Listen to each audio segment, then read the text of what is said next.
Hello, I'm Guo Zi, and I'm committed to bringing our relationships with pet birds to another level. Many people have difficulty connecting with caged birds because of how unapproachable they are inside their cages. I want to design a series of bird cages that allows us to interact with the birds within, so we can feel closer to our pets. Currently, there are not many cages that facilitate interactions between human and bird. If people want to bond with their pet birds, they will take them out of the cage to participate in human activities, at the risk of the bird flying away. Could there be value in letting birds participate in our very human activities without having them leave their cages? I'll be showing you some makeshift prototypes and insights on how this might be possible.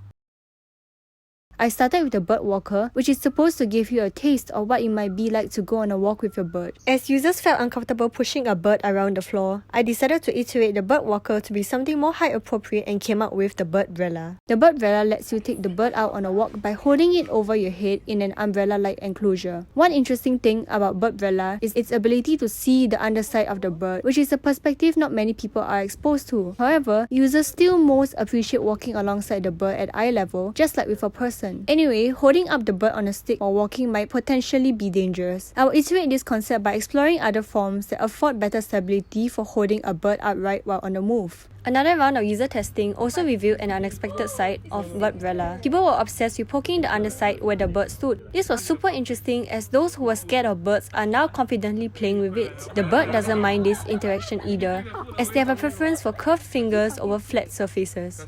This might mean that birds can tolerate some movement so long as they have something to cling on to. This is promising as a concept that lets you play with the bird without putting your head into the cage like so. I may iterate this into a cage with different touch points so that the bird can be interacted with at different positions.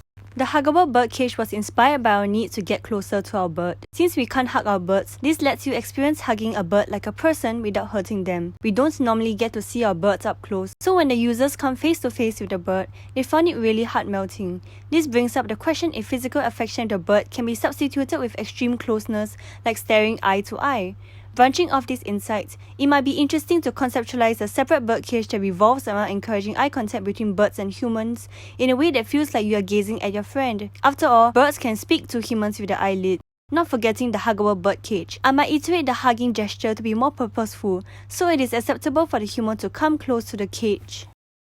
I know it may seem crazy to want to hug your bird, but a successful mediation between what we want to do with our bird, designed around the constraints of the cage, can generate pretty surprising interactions with our birds.